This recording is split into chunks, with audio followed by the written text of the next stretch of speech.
Hello and welcome to another Sprues and Brews unboxing. Today we're looking at the new Flesh Eaters Courts army set for Warhammer Age of Sigmar. So first of all I want to say a massive thanks to Games Workshop for sending us a free early review copy to check out on the site. This is one that I'm really looking forward to, as it's the new army set for the Flesh Eaters Courts, containing the brand new Battletome and a host of brand new miniatures as well. So the Flesh Eaters Courts have been in a bit of an odd position where the majority of their range was old models from, Warhammer Fantasy, the old world, whatever you want to call it, with a couple of character models, and then obviously over the last year we've had a couple more kits for them coming out for Warcry, and there was a Christmas model that came out of the Ghoul King, and it always felt that while the kind of identity of the army these are horrible, horrific ghouls who actually think they're nobility, that wasn't really reflected in a lot of the range itself. The basic infantry were very old kits at this point, and it really needed some new plastic kits injected into the range to kind of spark some new life into them. And oh boy, they have done it with this set. Now, this is the army set coming out ahead of the release of the main wave, so there's going to be some more kits coming out after this, and as you'll see in the video, some of those kits are absolutely outstanding. What we get in here though is, I guess, early access to the Battletome and a couple of the new kits that are coming out, and you get quite a few new kits. I think you get 4 brand new kits within this box, which is really cool. So in the video what we'll be doing is checking out all those new models, seeing how they go together, and having a look what they look like when they're built and painted, hopefully.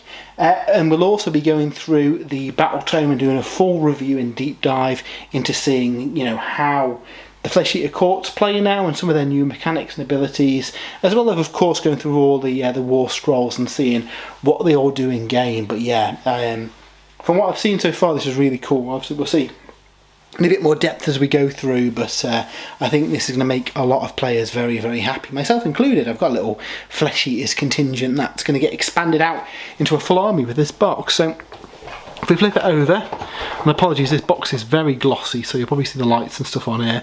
But yeah, there's some really cool kits contained within here. And similar to how they've done with the other Age of Sigmar army boxes, there's a lot of extra stuff in here too. So obviously you get the 88 page special edition Battletome with that really nice cover. That's on the front of the box. We also get a full set of Flesh Eaters Courts Warscroll cards. So you get all 27, so it's not just the stuff in this box, it's all the stuff in the range. And again, they've done this with the Cities of Sigmar, they did this with the Chaos box. Bundling that in really does kind of increase the value of this. I think it's really nice to have in there. We also get the Enhancements cards as well. So essentially this is a deck of cards with all your prayers and spells and enhancements and all that kind of stuff. They're really handy to have out to remind you what your characters do, which is a really nice touch. A nice sheet of tokens as well that you get with the Warscroll cards, and then 25 new miniatures, and these are so very cool. So we get the Aberrant Gore Warden, which we've seen on Warhammer Community. He looks so cool, really like this model. We also get a brand new Vargulf as well to replace the old resin one. Where things get really excited for me is the 2 new units they've got in here. So we've got the Crypt Guard, who can kind of be built with melee weapons or with halberds, and they're kind of like the Royal Guard of the army. Really nice kit. And then what is possibly the coolest kit within the box are the new Moorburg Knights. So they are essentially your Bretonnian Knights, for want of a better word, riding on horrific bat creatures. And they look amazing. And yes, there is a way to do an entire army of them as well. So if you want to go all in on a ghoul cavalry force, you can indeed. But without further ado, should we crack open this box and see what's inside, because there are a lot of goodies in here. So if we take off the lid, and you can see we've got a big old box filled with sprues. So let's have a look what we've got here. So first of all, so we've got the new Vargulf there. And I don't think it's a massive kind of diversion from the previous one. It still holds that same kind of look to it, but obviously it's a plastic kit now, so it's easier to can be easier to build, easier to do conversions with it, and it's going to be more accessible to people as well. The fact that you get it thrown in the box is really cool as well. I don't know how much any of these kits will be separately. What usually happens that these come out alongside the main Battletome release, which will probably be in the new year now, I'd imagine. But yeah, so he looks pretty cool. So here's the Gore Warden, I think he's called, the new flying creature, and he is very, very cool looking. Some really nice kind of leathery wings on him. You can see a lot of people starting a new Flesh Eater Courts army. I think a lot of people in the past had been kind of put off by the dated kind of basic infantry, but now obviously we've got a couple of new kits in this box that updates that, and their battle line options too. I think we're going to see some fun stuff. So yeah, he is very, very cool. I'm looking forward to seeing what he looks like built and painted up. We also get 2 sprues of the new the Royal Guard. So like we saw on the box art itself, these can be built with like standard melee weapons or with halberds, and they are very, very cool. Again, I think one of the things against the Flesh Eaters was the fact that their models are so old. So the fact that we've got a really, really cool new kit, and again these can be taken as battle line too, I think it's going to entice a lot of people to pick these guys up.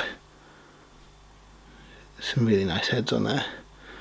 Really gruesome banner as well, with a bit of hand dangling off it.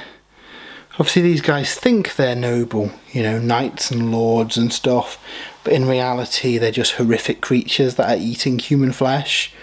And we've never really tapped into the delusion thing before, and I think these new models really do capture that. So yeah, I am very much looking forward to building these guys up because I think they look amazing. I think this range is some of the best models that GW have done, and they've done a lot of best models recently.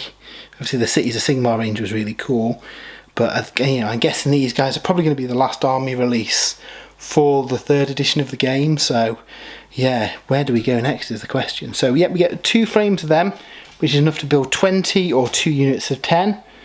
But then we get possibly my favourite kit in the box, and that's the new Knights. Now obviously being Flesh Eater Courts, they're not on noble steeds, they're on horrific bat monster creatures. And yeah, that's something, if you're a fan of the podcast, we've talked about in the past, that'd be really cool to see Flesh Eaters mounted on bats as a kind of analogue to a Knight unit. And now we've got them, which is really cool. And again, there's ways within the Battletome of making these guys battle line too, which is ace, because I am all in for a Flesh Eater Knight army with all this grisly new stuff. So there's quite a few head options as well, so if you do have a couple of units of them, you'll be able to have a different looking force.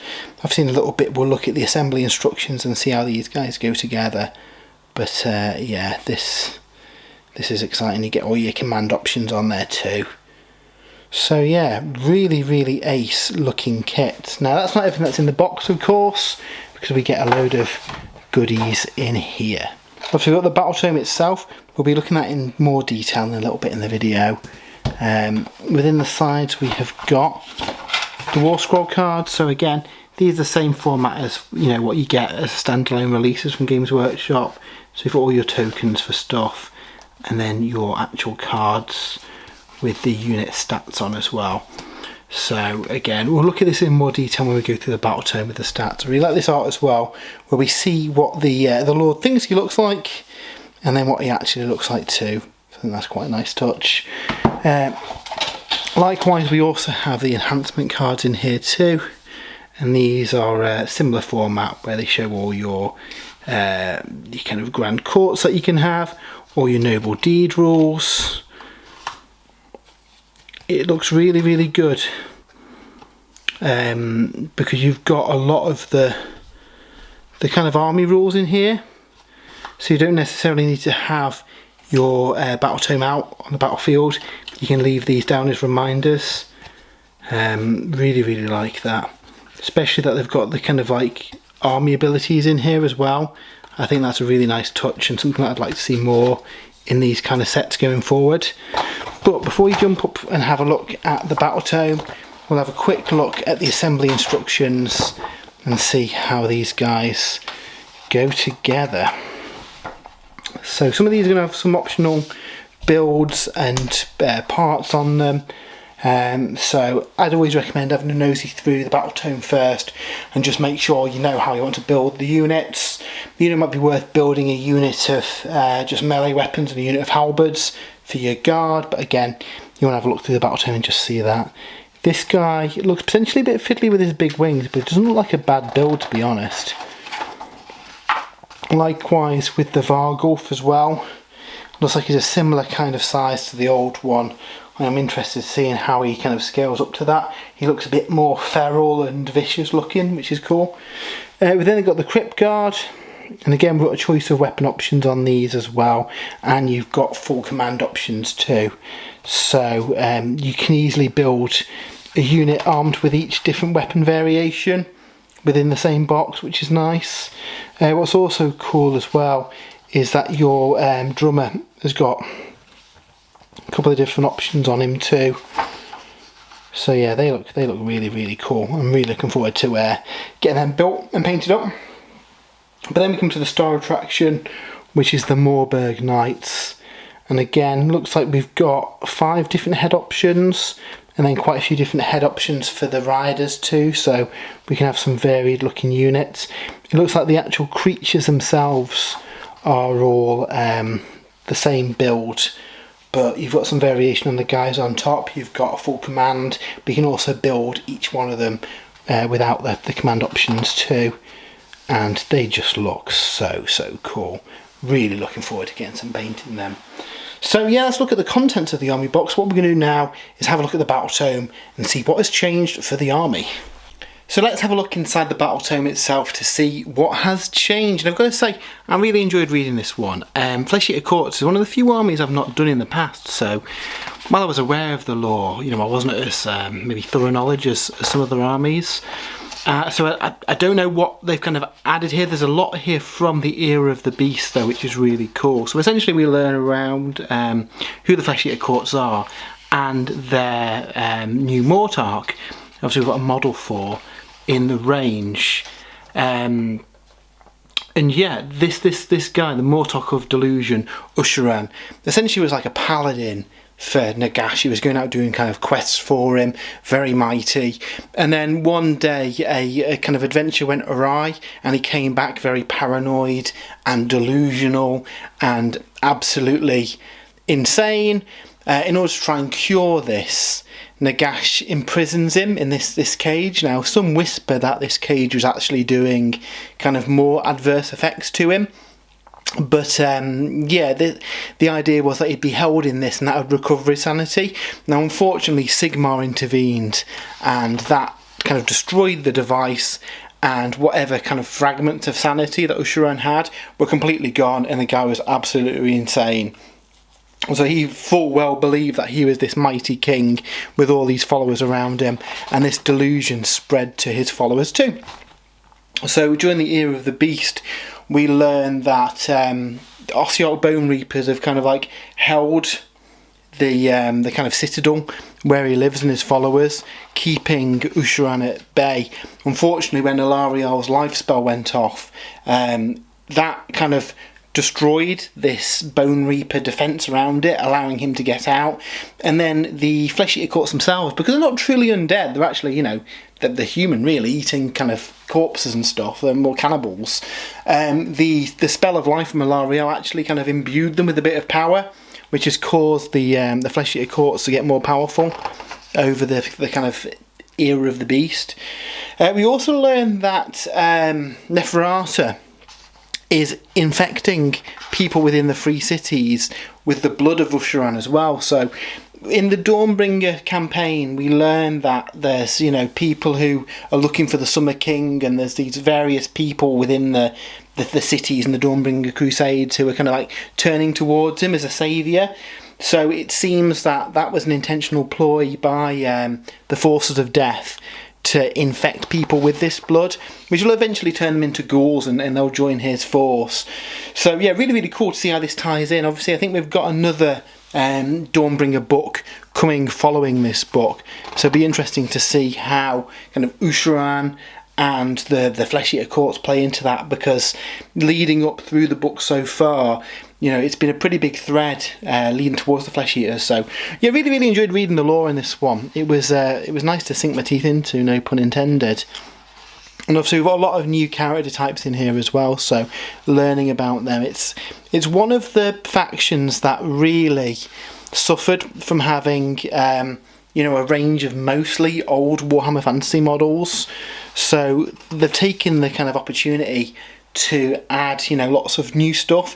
We see in the colour section how many cool new models we've got coming after this box as well. Now, for those that don't know, the way these things normally work is that the army set comes out with the Battletome and a number of kits, and then a couple of months later the Battletome will get released by itself, and then the other kits will come out alongside it.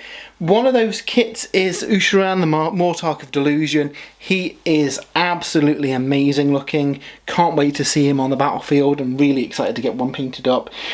But there's quite a few other kits as well. We've got a lot of new characters coming out. Obviously we've got the new infantry in the box and the new knights. So I think we're finally at the point where the Flesh Eaters have got a nice kind of rounded out army with lots of cool bits in there. That's, you know, going to appeal to players. So yeah, really nice colour section with all the models. Now what I did find really good in here as well is the painting guide. Now sometimes these can be very much, you know, spray it white, slap some contrast over it. But some of these schemes were actually quite detailed with multiple highlights and shading and glazes and stuff. So I think it's a really, really good guide. Obviously there's bits in here that cover the some of the newer models as well, like the Vargul, for the various bits on the newer kind of character models too. So yeah, I thought it was a really good paint guide, and you know, way more in detail than what we've seen in the past. So you know, really, really appreciate that. It's a really nice touch to have. But what we're all excited about are the army rules themselves. And one of the first things to notice is the Flesh Eater courts play quite a bit different. A lot of their mechanics have been changed, and they've been rounded out into their own kind of, you know, I guess their own thing that has their own flavour of, you know, they've still got summoning, they're still undead, but they do it in a slightly different way. And that is all built around noble deeds. So, as we go through, let's have a look at the battle traits. So, some of this has been in the previous book and some of this is very similar. So we've still got the Deathless Courtiers rule, which means that all Flesh Eater courts have got a 6+ ward save. There are ways of increasing that to a 5+ ward save as well. So, you know, they're really cool in that way. The main army mechanic though is noble deeds, and this revolves around your characters trying to do various deeds on the battlefield. So you can have a maximum of 6 of them per character, and you get one for successfully casting a spell that isn't unbound, for successfully chanting a prayer, and you get one for every wound that you cause from a hero. So, you know, you want to be quite aggressive in order to get those points. You want them in combat to get them, but obviously your casters will still get those as the game ticks over. And there are a few other ways of generating them, such as the throne. One of the sub-factions kind of has some passive noble deed point generation going on there too. And basically you use this resource for 2 things. Now the first thing, once you're maxed out at 6, all Flesh Eater courts within 12 inches have +1 attack, so that's really good. So you can have a few characters maxed out through your army, and that just gives the whole army +1 attack. Really, really cool.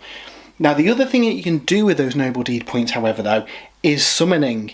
And there's 2 different flavours here. So courtiers, so everything with the courtier keyword, can spend a noble deed point in order to retain 1 slain model on a serfs unit. So that's your kind of basic infantry units. You can bring a model back for spending 1 noble deed point, or you can spend 2 points to bring back a knight. So the new Morberg knights are obviously knights, but then your crypt flayers, crypt haunters have got the knight keyword too. So 2 points to bring one of them back. Now there's no cap to how many of these you can do other than the noble deed points you've got to spend. So you could, for example, say if you've got a character with 6 noble deed points, you could spend 2 of them to return 2 ghouls to a unit, and then you could spend the other 4 to return 2 knights to a unit. They don't have to be the same unit, you can do them however you want. So that's a lot more kind of controlled summoning and returning your units than in the previous book. Where this gets really cool though is with the aberrants. So the aberrants can't do that. Instead, they can spend all of their noble deed points, so 6 noble deed points, in order to bring back a slain unit. So say if you've got a unit of 10 Crypt Guard, for example, and they've been slain during the battle, you could spend all 6 points to bring back a unit of 5 Crypt Guard. Or say you've got a unit of 6 Moorburg Knights, you can bring back 3 of them. They go within 6 inches of a board edge with the normal restrictions of staying outside of 9 of the enemy, you know, all the usual stuff. What's really cool though is that the rest of the unit that you haven't brought back can still be returned through Rally or through the Muster Guard ability.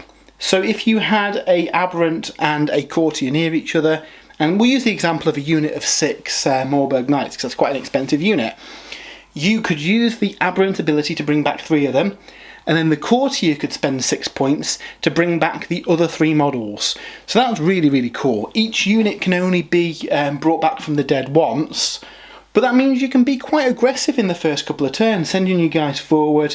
They'll probably get killed, but it doesn't matter, you can bring them back. And then if you've got enough Courtiers, you can probably bring them back to full strength too, which is really, really cool. Adding that, the passive healing that you've got across the game to keep them, you know, topped up, you've got quite a resilient army with its own unique mechanic. I think that's really, really fun. So, in addition to this, we also get the Courts of Delusion. So at the start of the game, in the first battle round, you pick which of these you want to apply to your army, and they've all got various buffs. So the Royal Hunt, for example, adds 1 to wound rolls when you're attacking monsters. Crusading Army, you add 1 to run and charge rolls. Defenders of the Realm, you add 1 to save rolls when you're contesting an objective, which is pretty cool. The Grand Tournament, you add 1 to hit rolls made by heroes. That's good for getting your heroes on their noble deed points. And then the Feast Day, basically you only need to be near a hero with 4 noble deed points rather than 6 noble deed points in order to get the effect of your Feeding Frenzy and the +1 attack. So yeah, really, really cool ones there. There are a few ways of having multiple of these. Ushran, who we'll see in a bit, lets you pick an additional one of these every turn, so that's pretty cool. But depending on what you're facing, you can tailor which of these courts you want to go for. So again, really, really fun. I really like that. We also get 2 new heroic actions. So Rousing Oration, you basically roll the dice for each hero within 12 inches of that hero, and for each 5 plus they get a noble deed point. Pretty good way of topping up your noble deeds. And then Scent of Blood, basically lets you make a d6-inch move, but it has to go towards a wounded enemy. Basically they smell the blood and go off that way, so that's pretty good to get a little bit of a nudge of movement on your heroes too. There's also 2 unique monstrous rampages. So the Delectable Appetizers, it does D3 mortal wounds, and then you get to heal a wound for each one that they've done, so that's pretty good. And then Blood Curdling Shriek, on a 3+, it subtracts 2 from the bravery, and there's a lot of things here that there's a few different things that stack on bravery abilities, and the Crypt Guard in particular are really good because any unit that is wounded by them can't do Inspiring Presence. So if you've got stuff to stack on their bravery as well, you can make it quite nasty to face and, you know, lose quite a lot in Battle Shock. So they're really fun. We then get the usual whole host of enhancements. A lot of these are split between aberrants and courtiers. So the command traits for the aberrants are basically you can't see them if you're more than 12 inches away from them. You add 1 to casting rolls, but if you've got 6 points, you add 2 to the casting rolls. And then Master of the Menagerie. Basically this lets you use your summon to bring back a dead monster with 6 wounds allocated to it. Now, you're not allowed to heal those wounds, but it's pretty cool that you can bring back a dragon or a terrorgeist or something using that ability. For the courtiers, you've got one that adds 2 to the wounds characteristic and gives them a 5+ ward save if they've got 6 noble deed points. Cruel Taskmaster, this basically makes your summons more efficient. So for 1 point you can bring back 2 models, or if you're summoning a knight it only costs you 1, so that's a really good one. And then Savage Beyond Reason is basically exploding hit. You get an extra hit on a 6. If you've got 6 noble deed points, you get 3 hits on a 6, so that's pretty cool. For the artifacts on the Aberrants, you've got a 9-inch -2 Bravery aura, and again that could stack with that Monstrous Rampage again for some really harsh battle shock tests, especially if you've got things pinned down with Crypt Guard as well. I think that'll be really, really good. The Blood River Chalice, it's a 1 per game 2d3 heal. And then the Heart of the Gargant, you basically add 1 to the attacks and his mount. That one's not so good because arguably if you're near a hero with 6 noble deed points, you're getting +1 attack anyway. Your mount doesn't, but I think there's better picks. Personally, I really like the stackable bravery there. And then the courtiers have got a trio as well. So you can issue a command without one being spent. You can reroll charges, friendly flesh eaters within 12 inches. I think that's a pretty good one. And then the Bearer gains the priest keyword as well, so that's pretty good, being able to make one of your lesser courtiers a priest to make use of some of the priest abilities, of which we get some in this book too. The Spell Lords, I think we got 6 in the previous book, that's down to 3 now, but they're pretty good.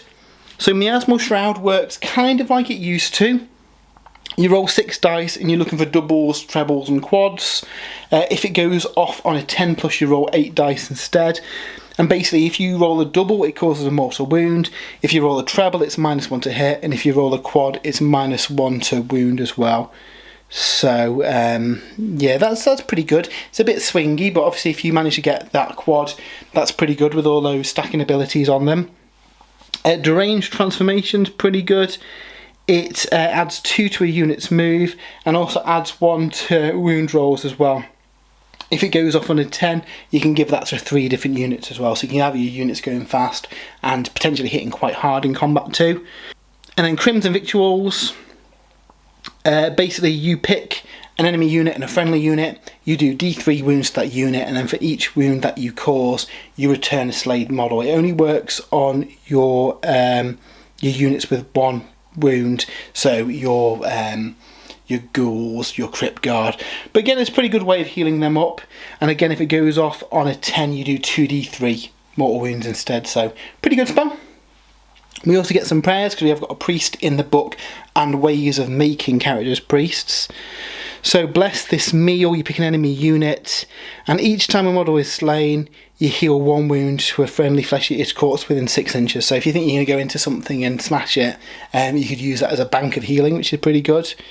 The Summer King's Favour, you basically, it's a strange one. For every model slain, you give a hero an additional noble deed point. Now obviously the normal rules for the noble deed point is you get 1 for each wound caused. So if you're facing off against lots of 1 wound models, that's potentially a good shout, but arguably I think if you're fighting something kind of squishy like that, you're probably going to cap out at your 6 points anyway, but it's a good way of making sure that you can get to those 6 noble dice. And then finally we've got one that gives a unit a 5+ ward save as well, so again, really good option. Stick this on one of your lesser courtiers using the enhancement and you've got a nice way of just putting a 5+ ward save on people. We get some mount traits for the dragons and the Terrorgeist too. So one improves the rend of the pestilent breath. That breath, by the way, now works like a normal weapon. It's a little bit different than it was in the old book. Death from the Skies basically lets you deep strike it, which is pretty cool. That's something the vanilla dragons have, but the character version doesn't, so you can give it this upgrade to unlock it for it. And then finally you add 1 for friendly monsters within 12 inches. So if you're going that big, I think it's called Gristle Gore, the one with the battle line monsters, that's a pretty good pick because it's going to make all your nearby monsters hit harder. And then for the Terrorgeist, you add 1 to the attack of the Fangmaw. The Fangmaw's really good, so that's a good pick. The Royal Blood ability heals 2d3 rather than d3 wounds. and then it can retreat and still charge. So some good selection of stuff there. We also get 4 Grand Courts, so these are our sub-factions. These do also affect battle line as well. So more Gaunt, this unlocks the Crypt Guard as battle line, and if you get 2 units of Crypt Guard in this box as well, so that's a pretty good one, I think. It gives you basically more elite ghouls as your battle line, and I'll probably be building my army around this because I think they're really good. In addition, if a hero's contesting an objective at the end of the turn, it gets a noble deed point as well, so you've got a nice kind of passive noble deed generation there as well. Hollowmourne adds 1 to the damage characteristic of melee weapons used by Hollowmourne Knights that make a charge in the same turn, so that's pretty good. So that's all your kind of Crypt Horrors, Crypt Flayers, and your Moorburg Knights. I think that unlocks the Flayers, or the Horrors. I think it's the Horrors as battle line in that one, and the Flayers in the Blister Skin. So your big chunky ghouls. Speaking of Blister Skin, that makes all your Aberrants priests and unlocks the other build of that kit as battle line. And then finally Gristle Gore. Each combat phase you can pick one of your monsters to have always strikes first, and that unlocks all of your zombie dragons and terrorgeists as a battle line as well. So you've got a nice mix of stuff.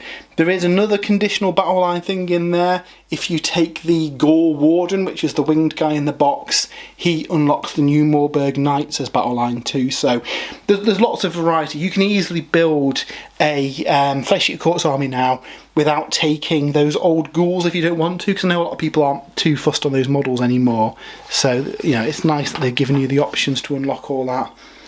Path to Glory is quite fun in this one, and basically it's all based around the intrigues of the court, so your various heroes will kind of fall in and out of favour, and as they go into favour they get a bonus to their noble deed dice during the games.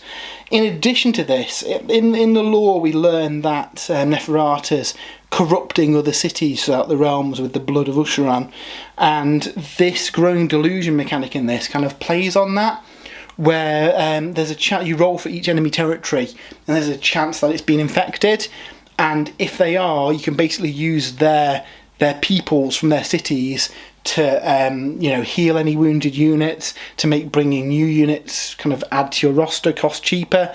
So really cool fun mechanic. It kind of fits around the narrative beats that we've seen during the book. From a match play point of view, as ever, we get some grand strategies and battle tactics. Some of these are easier than others, but I don't think they're too bad here. So legendary exploits, basically you get this one if 3 heroes end the game with 6 noble deed points. I think that one's pretty doable, especially if you've got some of the resilient heroes that can make sure that they don't get killed in the last turn as well. So the, I forget his name, the Harbinger, he can't be targeted if he's nearby a unit. There's a enhancement, that means you can't be targeted outside of 12 inches. So you can make it fairly safe to have these characters get the noble deed points and then go, hide somewhere safe in order to get the grand strategy. Realistically, because you're generating noble deed points by killing things as well, I think it's going to be fairly easy to keep your characters topped up with them. Expand the kingdoms a little bit harder. You get it if there's an aberrant in the enemy territory and the general of the enemy's army isn't in your territory. And then defend the throne. You have to have your throne garrisoned by a hero and no enemy units within 6 inches. The fact that you can summon your units within 6 inches of a board edge means it's quite easy to get stuff back to your end in order to defend that. Personally though, I'd probably go for the generating the noble deed points. As for battle tactics, we've got Scream to Death, which is basically kill something with range attacks. We've got Valiant Slaying, which means an aberrant needs to kill a monster. We've got Overrun, that's really hard. Every enemy unit has to have a Flesh Eaters Courts unit within 3 inches of it. I think that's going to be tricky to do in reality. Glorious Feasts, every unit in your army has to be within 12 inches of a hero with 6 noble deed points. Again, I think that one's doable. That's a good final turn pick if you go for the Legendary Exploits one as well, because you've probably got that coverage. Lance Formation involves 2 knight units making a 7-inch charge. Yeah, that's doable, especially if you build into some of those lists that really revolve around those units too. And then the Ties of Chivalry is an interesting one.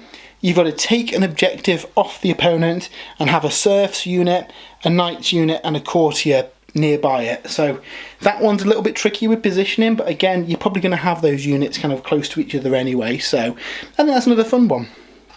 So on to the battle scrolls. We get Nagash. He's got the same profile that he's had in the recent death books. I know a lot of people worry that he wouldn't be in the book. He is, so he's included. The big kind of centerpiece model for the army is Usharan the Mortarch. He's very much a force multiplier for the Flesh Eater courts. So he lets you pick an additional delusion each turn in addition to the one that you picked at the start of the game, which makes, you know, really, really good. You've got a lot of options there to switch between turns, what you've got turned on. Also with his Carrion King rule, all Flesh Eater courts within 24 inches have +1 attack rather than 12 inches once he's maxed out on his noble deed points. So yeah, he's pretty fun. We mentioned about there being a few battle shock abilities in the army. This is really, really cool. So everything within an inch of him, everything within 3 inches of him reduces its bravery, and then you've got to test for everything within an inch of him, and if they fail it on 2d6, they get the Strike's Last ability. So if you go in with him and a load of stuff, you've got a few different things in the army that's reducing bravery anyway. There's a good chance that all your Flesh Eaters are fighting before whatever they're fighting. So that's really cool.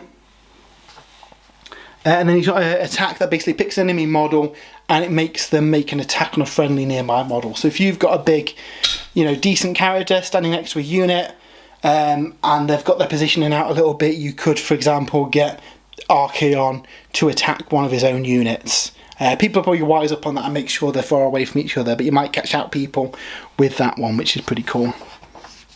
The Ghoul Kings on the Terrorgeist and the Zombie Dragon. There's a few tweaks here. They've gone up, they've got 16 wounds each now, and some of the abilities have changed a little bit here as well. So for example, the breath attack is now just a normal range attack on the Zombie Dragon with d6 attacks doing 3 damage each, which is pretty cool. The normal version of this can deep strike. In order for the hero version to deep strike, you've got to take that enhancement, but they're still pretty cool. We've got Grand Justice Gormain. He's the new, I guess, lawyer character for the Flesh Eater Court, and he's quite cool. He picks one of 4 different effects and it activates on a 3+. So he can have Petty Transgression, add 1 to wound rolls. He can have Charge even if you ran. You can add 1 to hit rolls, or add 1 to the damage characteristic of all weapons used by friendly Flesh Eater courts.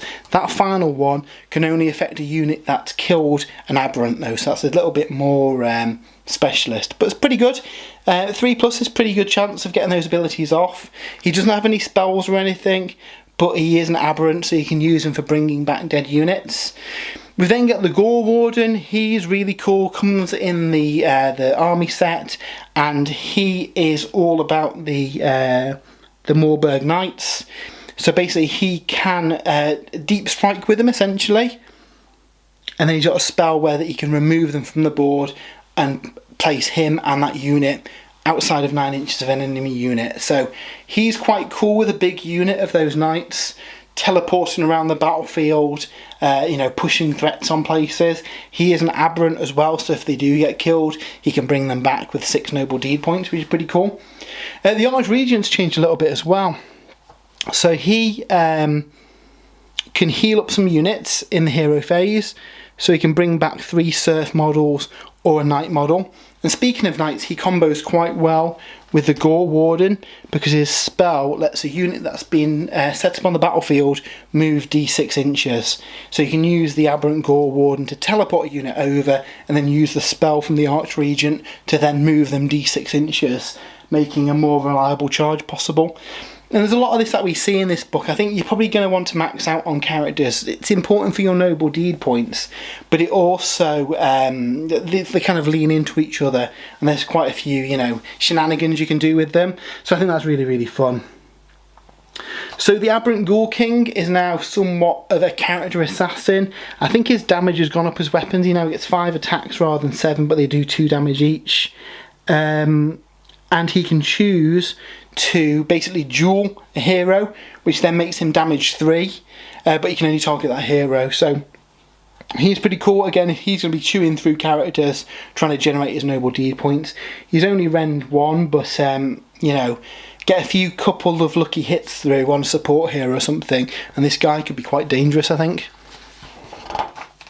We then have the Aberrant Cardinal. He's the priest. Obviously got the Aberrant keyword as well, so you can use him to bring back units. His prayer, basically you use it on a unit, and whenever they use a command on a 4+, it's got no effect. That's a little bit less reliable because you've only got a 50-50 chance, but again, stick that on an important unit. Your opponent could get really unlucky and not be able to use multiple different commands on them, so that's pretty fun. The Warscroll Herald, that was the guy that I mentioned earlier, so he can't be, he's not visible while he's within 6 inches of 5 or more Flesh Eater Corpse models, so he's a pretty safe one to be generating points with. And then he's got an interesting ability where the opponent has to pick either to make all of the Flesh Eater Corpse strikes first in that fight, or whenever they want to receive a command, issue a command, cast a spell, or chant a prayer, they've got to do a bravery test for it to go off. So he's quite an interesting one. I think there's better picks, but he is quite interesting. The Royal Decapitator, he is a courtier, so you can use him to kind of replenish your units, and he's again a bit of another character assassinator. So when he fights, he can make a nearby unit fight immediately after him, which is pretty cool. And then he's got the off with their heads rule. If he wounds an enemy character, at the end of that phase on a 5+, that character is slain. Again, he's quite fragile, but he could get lucky and take out, you know, characters that are way more points than he is. All of the courtiers have changed somewhat. Now, obviously, before you took them for the healing, they are courtiers, so you can use the army mechanics to bring units back. Really, though, they've got some different effects. So most of them, so the Cryptghast Courtier and the Crypt Haunter Courtier, they are used so when they fight, the unit fights immediately after them. That's their main gimmick. The Infernal Courtier is a little bit different. He adds 1 to the damage of the ranged attacks of the Flayers. So that's pretty cool. I think this guy's a little bit stronger now as well, with Rend 2 and damage 3. And I think the breath attack on the Infernal Courtier is stronger than it used to be too. So they're not as good now. I think I'll probably be more likely to take some of the newer characters. But, you know, they have got some little bits on there that you might want to consider. The Varghulf Courtier has changed quite a bit.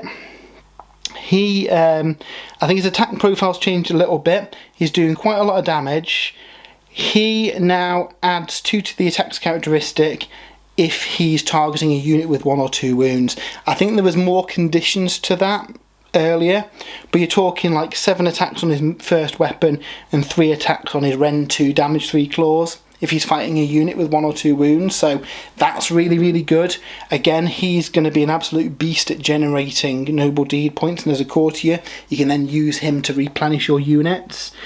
He doesn't fly anymore, but he counts as being able to fly. So I guess he gets the advantage of fly without anything that maybe keys off fly keyword stuff. And then finally, if he does kill anything, he heals D6 wounds as well, which I think has gone up from D3 wounds in the previous book. So yeah, really like the courtier. I think he's going to be some fun. We then have the Crypt Guard. These are really, really good. We saw on the sprues that they can be armed with swords and halberds. It makes no difference, they're just the same weapon profile, so just build whichever one looks cooler. 2 attacks base, hitting on 3s, wounds on 3s, 1 rend, 1 damage. They're really cool. Their main kind of abilities are they've got a 5+ ward save, and they give nearby heroes a 5+ ward save, so that's really good. And in addition, if you wound any units with them, they can't receive commands until the end of the turn. So if you attack with them first, you shut down all that attack, you shut out Inspiring Presence. any other abilities they might try and trigger. I think they're really, really fun, and combined with some of the bravery shenanigans, I think these pinning down units could force quite a bit of battle shock, so that'd be pretty fun. The Moorburg Knights are the other new unit. They are a cavalry unit who specialise in taking out things that might want to unleash hell, because anything charged by them is not allowed to unleash hell. So if you've got a lot of people who use a lot of ranged units and you're sick of them shooting you as you charge in, these guys are going to scare them because you cannot unleash hell against them. And then in addition, when they complete their charge, you roll the dice for each model, and on a 4+ you do D3 mortal wounds. So I think a big unit of 6 of these, with the Gore Warden teleporting around where they need to be, and then the Arch Regent making them move D6 inches closer to get a pretty much guaranteed charge, I think these are going to be really, really good. If you take the Gore Warden, they are battle line as well, so that's really cool. So next up we've got the Crypt Flayers and the Crypt Horrors. Off the top of my head, I don't think these have changed massively from the previous incarnation. Crypt Ghouls as well have got the same profile, but now they can be taken. They can only be taken in units of at least 20, which actually now makes them one of the more expensive battle line options. I think they work out the same price. It's 160 for 20 of them, but there are, there's options that are less than that now. And again, it might be a factor for you, but if you don't like the old models, at least there is a lot of things now that can be battle line. The Royal Beast Flayers, they're monster hunters. Their rules haven't changed since they came out in Warcry. Basically, they reduce the damage of nearby monsters and turn off monstrous rampages. So if you are fighting lots of monsters, they're good for kind of reducing their effectiveness. And then the Dragon and the Terrorgeist, again, they get similar changes to the mounted versions, with the exception of that the Royal Zombie Dragon can deep strike, which is pretty good. So you can bring him on outside of 9 inches of enemy units.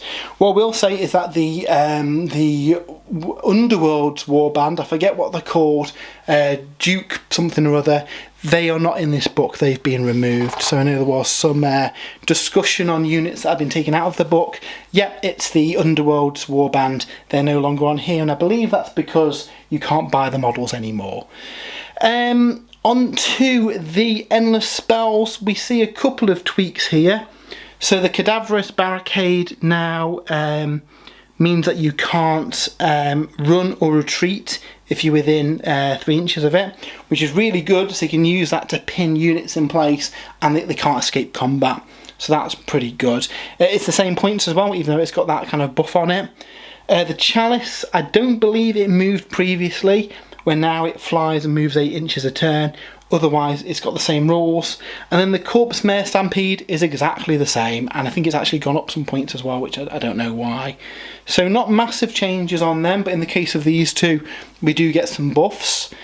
And then the Carnal Throne, this one is a little bit different. Obviously, before it revolved around summoning, where now instead, if you've got a hero garrisoned in it, they get D3 fate points at the start of the hero phase. So again, you can use that as a bit of a battery for charging up maybe your more supported heroes that aren't going to be in combat. So if you've got like casters or priests that are maybe sitting back, they can garrison that, and you can just use that as a source of fuel to bring back your units. So yeah, that's a new book. I'll have a quick look at the points values here. Like I say, there's quite a few battle line options. Crypt Ghouls are 160 for 20, where the Crypt Guard are 140 for 10. So, the Crypt Guard are expensive in comparison, but I think they are a lot stronger personally. I'm probably going to be leaning towards using those. Equally, Moorburg Guard, 150 for 3 of them. Take the Gore Ward and you can make them battle line. A couple of big units of those could be quite scary too, especially if you're facing quite a shooty meta, because they can just shut down that Unleash Hell. So yeah, that is a look at the book. I think it's really, really fun. Before we close out the video though, we're going to have a look at the built and painted models. So yeah, I've been busy the last couple of weeks painting up the contents of the Flesh Eater Courts army set, and I've got to say these models are absolutely beautiful and have made me fall in love with the Flesh Eater Courts. Let's have a look at the Gore Warden first, because he's one of my favourite models in the box, and I think he's really, really cool. Nice big model as well with his wings. None of these were particularly difficult to build either, and it took probably about 16 hours all in to get the army looking, you know, battle ready. So you can go to town with them, but it doesn't take a long time to get them painted, and I think they look so much better than the old ones in the range. So that's the Gore Warden.